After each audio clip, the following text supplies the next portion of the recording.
पिछले मॉड्यूल में हम अपनी समझ फफूंद, बैक्टीरिया, वायरस और नीमाटोड से होने वाली बीमारी और उनके रोकथाम के बारे में समझे थे। इस मॉड्यूल में हम अलग अलग तरीके से कैसे खेत में कीट के रोकथाम कर सकते हैं उसे समझेंगे।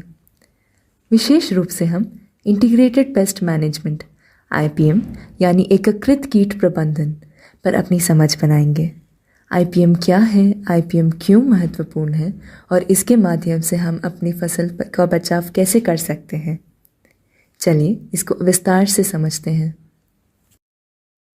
IPM क्या है?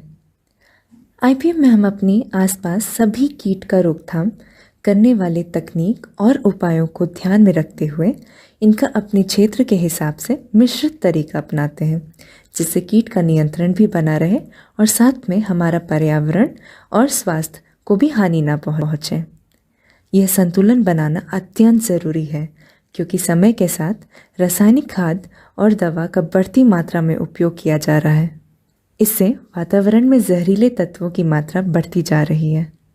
इसके साथ साथ भारी मात्रा में रासायनिक उपयोग खाद्य आहार से हमारे और अन्य जीव जंतुओं पर बुरा प्रभाव पड़ रहा है और कई प्रकार की बीमारियां हो रही हैं।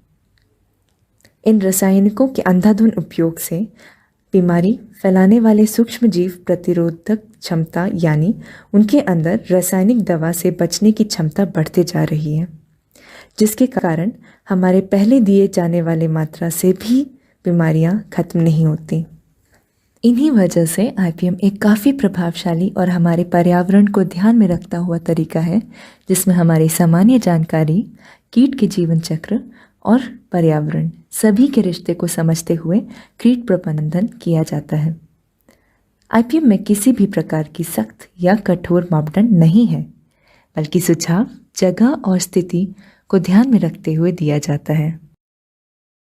IPM यानी एकीकृत कीट प्रबंधन का एक एक शब्द लेकर समझें तो इंटीग्रेटेड या एकीकृत यानी वह प्रक्रिया जिसमें हम अलग अलग तरीके को साथ में लेकर उपयोग करते हैं।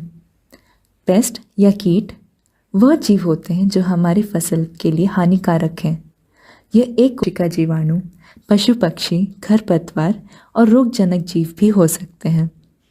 मैनेजमेंट या प्रबंधन वह तरीका जिसमें हम पर्यावरण, सामाजिक और आर्थिक पहलू के अनुसार कोई भी प्रक्रिया को अपनाने की कोशिश करते हैं। संक्षेप में IPM एक सांस्कृतिक यानी सदियों से चलती जा रही प्रथा, उपकरणों के द्वारा जैविक और रासायनिक तरीके का एक मिश्रित प्रक्रिया है, जिससे कीट, खरपतवार और अन्य नुकसान जैसे उपज में कमी का प्रबंधन किया जाता है। अब तक हम समझे हैं कि IPM क्या है। इस भाग में हम IPM की महत्वपूर्णता पर चर्चा करेंगे। अगर हम अपने गांव को ही देखें तो पिछले 20 सालों में परिवारों की जनसंख्या बढ़ती गई है। वैसे ही दुनिया भर में आबादी बढ़ी है। बढ़ती आबादी के साथ भोजन की मांग में भी बढ़ोतरी आई है, परंतु जनसंख्या की तुलना में खेती योग्य जमीन नहीं बढ़े हैं, जिसके कारण हमें उसी खेत में उपज क्षमता बढ़ाने की ज़रूरत है। अधिक उत्पादन बढ़ाने के लिए हमें कीट से होने वाली बीमारियों पर ध्यान देना होगा, ताकि फसल को हानि ना पहुंचे। हम यह सब प्रक्रिया पर्यावरण के संतुलन को ध्यान में रखते हुए करना है, जहां पर्यावरण को हानि ना पहुंचे और फसल में भी बढ़ोतरी हो। इसमें IPM समाधान का एक बड़ा पहलू है, जो सभी को लेकर लंबे समय तक टिकाऊ कृषि के लिए सुरक्षित और गुणवत्तापूर्ण भोजन प्राप्त करने में मदद करता है। बढ़ते उत्पादन से किसानों की आजीविका में सुधार होता है और गैर नवीकरणीय संसाधन यानी ऐसे संसाधन जो एक बार उपयोग होने पर खत्म हो जाते हैं, उनका भी संरक्षण करता है। IPM की प्रक्रिया को हम 3 चरणों में समझ सकते हैं। पहला प्रिवेंशन या निवारक, दूसरा मॉनिटरिंग या निगरानी और तीसरा इंटरवेंशन या हस्तक्षेप। पौधों में कीट या बीमारी से बचाव के कदम पहले से लेने की प्रक्रिया को हम निवारक कहते हैं। सही बीज की किस्म का चुनाव, खेत और उपयोग करे जाने वाले उपकरणों की स्वच्छता, गहरी जुताई करना और फसल चक्रण अपनाना हमारे प्रिवेंशन यानी निवारक के कुछ तरीके हैं। पौधों की रोपाई के बाद लगातार समय समय पर फसलों की स्थिति पर निगरानी करने की ज़रूरत है।